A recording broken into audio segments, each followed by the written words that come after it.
Այս պահին Կոնդի Սուրբ Հովհաննեսի եկեղեցում տեղի է ունենում Հայաստանի Հանրապետության վաստակավոր արտիստ Արա Դեղտրիկյանի հուղարկավորության արարողությունը։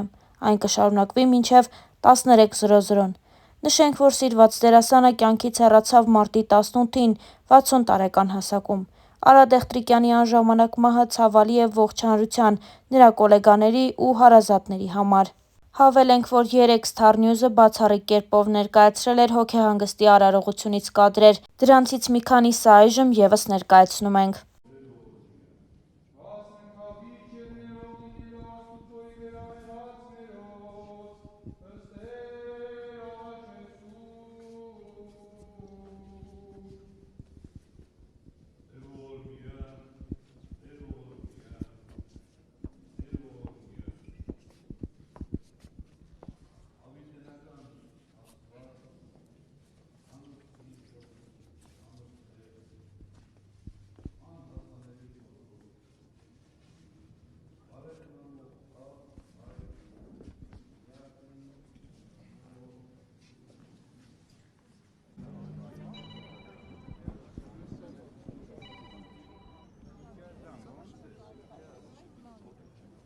Հայաստանի Հանրապետության վաստակավոր արտիստ Արա Դեղտրիկյանը հիանալի ընտանիքի հայր էր և լավ ամուսին։ Տարիներ առաջ Արա Դեղտրիկյանը մասնակցել էր մի հարցազրույցի ու պատմել իր ընտանիքի մասին։ Դերասանը նշել էր, որ հրաշալի ընտանիք ունի, ինչի համար իրեն շատ երջանիկ մարդ է համարում։ Կնոջ մասին խոսելով նա նշել է. «Կինս՝ Կարինե Աճեմյանը ավարտել է Ռոմանոս Մելիքյանի անվան երաժշտական ուսումնարանի դաշնամուրային բաժինը, այնուհետև ցանկացել է Թատերական ինստիտուտի թատերագիտական բաժինը ընդունվել, բայց այդ տարի նման բաժին չի բացվել և նա ընդունվել է երջանկահիշատակ Հրաչյա Ղափլանյանի կուրս։ Մենք ծանոթացել ենք հենց ինստիտուտում, զուգահեռ կուրսերում էինք սովորում։ Հետո Վիեննայում որակավորում է ստացել ու աշխատել է բանկում, որից հետո երկար տարիներ եղել է Ազգային ժողովի պատգամավոր, այժմ էլ Հանրապետական կուսակցության կանանց խորհրդի նախագահն է, հասարակական գործունեություն է ծավալում։ Աղջիկս՝ Մանան Դեղտրիկյանը եվրոպական համալսարանն է ավարտել, մի շրջան աշխատել է Սփյուռքի նախարարությունում, որից հետո ամուսնացել է և 2013 թվականից բնակվում է Կիևում, այժմ չի աշխատում, երեխաների խնամքով է զբաղվում։ Ունեմ 2 թոռնիկ, 2 ավազակներ՝ Արեգն ու Առնոն։ Ի դեպ, օրեր առաջ նրանք աղջկաս հետ եկան իմ հոբելյանին, բեմ բարձրացան ու շնորհավորեցին ինձ։ Այդ մասին պատմել էր Արա Դեղտրիկյանն իր վերջին հարցազրույցներից մեկի ընթացքում։ Հարցազրույցներից մեկի ընթացքում էլ Արա Դեղտրիկյանը խոսել էր այն մասին, որ պատգամավոր կին ունենալը այդքան էլ հեշտ գործ չէ։ ՀՀԿ համամասնական ցուցակի 21-րդ հորիզոնականում առաջադրված Կարինե Աճեմյանը Հայաստանի Հանրապետության վաստակավոր դերասան Արա Դեղտրիկյանի կինն է։ Առաջին լրատվականի հետ զրույցում դերասանը նշել էր, որ իր կինը միշտ է եղել ՀՀԿ-ի ակտիվ գործիչներից և քաղաքական մեծ ճանապարհ է անցել։ Իմ կինը քաղաքական մեծ ճանապարհ է անցել, այնպես չէ, որ մյուս նորաթուխ պատգամավորների նման է։ Ես կարծում եմ, այդ աշխատանքը գնահատվել է, և նա իր արժանի տեղն է զբաղեցրել Հանրապետական կուսակցության համամասնական ցուցակում։ Երբ դեռ մի քանի տարի առաջ կինս որոշեց անդամագրվել ՀՀԿ-ին, մեզ մոտ ոչ մի խնդիր չառաջացավ։ Ես ինքս անկուսակցական եմ, քանի որ կարծում եմ՝ դերասանը պետք է ազատ լինի, բայց սատարելու եմ իմ կնոջը, ասել էր Դեղտրիկյանը։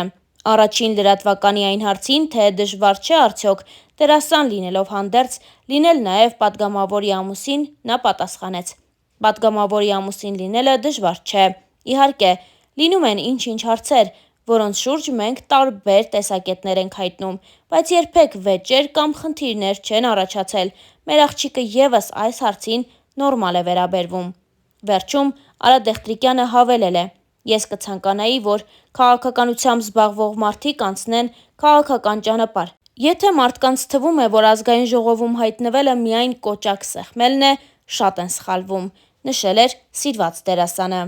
Այս տարիների ընթացքում Արա Դեղտրիկյանը նաև մասնակցել է Ժողովուրդ.am-ի բլից հարցումներին։ Անսպասելի, կտրուկ հարցերի և բաց, անմիջական պատասխանների միջոցով լրատվական ալիքը փորձել է բացահայտել հանրության կողմից ճանաչված անձանց էությունը, բնավորության միայն իրենց բնորոշ գծերը։ Այսպիսով, նրանց հերթական հյուրն էր դարձել Արա Դեղտրիկյանը, ով պատասխանել էր իր ու ընտանիքի մասին հնչող մի քանի հարցերի։ Իսկ լրագրողի առաջին հարցը այսպիսինն էր. «Ո՞րն է ձեր անվան ազդեցությունը ճակատագրի վրա»։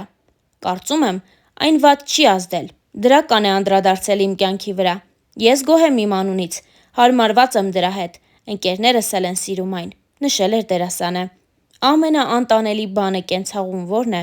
Չեմ սիրում թափթփվածությունը, ձգտում եմ, որ շուրջս ամեն բան հավաք, տեղը տեղին լինի։ Օրինակ, հյուրախաղերի ժամանակ էլ, երբ տանից հեռու եմ լինում, կարգ ու կանոն եմ հաստատում շուրջս։ Իսկ ձեր սիրելի խմիչքը ո՞րն է։ Վիսկի, տեկիլա և կոնյակ։ Իր, որը ձեզ համար առանձնահատուկ նշանակություն ունի։ Երևի թզբեղներ եմ շատ օգտագործում, արդեն վաղուց ունեմ մեծ հավաքածու,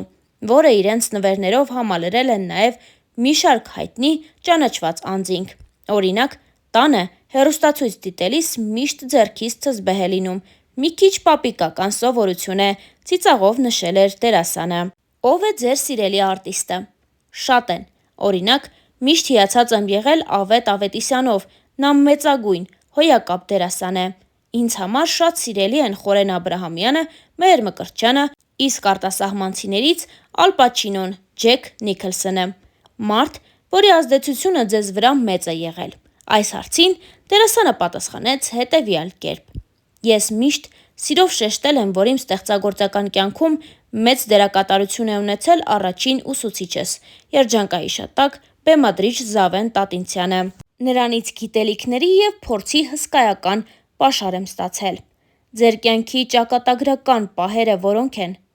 Կնոջս հետ հանդիպումը, մեր դստեր ծնունդը։ Եթե մարդու ընտանիքը կայուն հիմքեր չի ունենում, դա ճակատագրական հարված է նրա համար։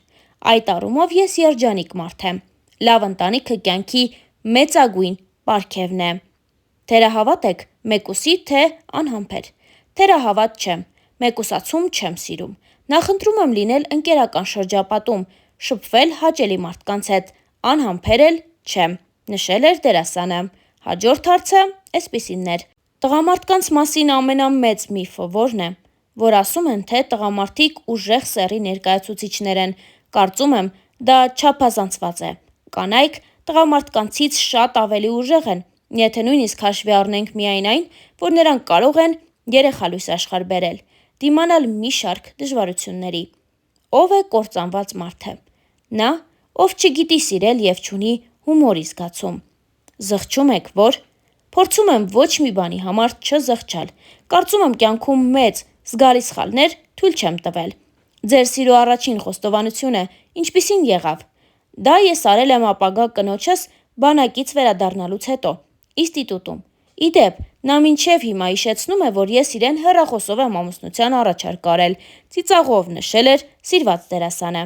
Իսկ ո՞րն է ձեր ամենաանսպասելի արարքը։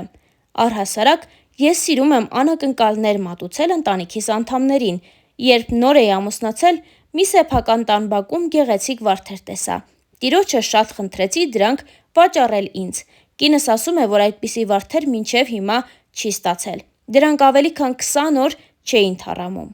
Միշտ ցանկացել եք, բայց չեք հասցրել։ Չկա նման բան։ Նույնիսկ մի փոքր ուշացումով, բայց միշտեր արել եմ ուզածս։ Ձեր սիրելի նկարիչը Մոդիլյանի, Վան Գոգ, Մարտիրոսարյան, Մինաս Ավետիսյան։ Իսկ վերջին հարցը այսպիսինն էր. Եթե կյանքից հետո կյանք կա, ապա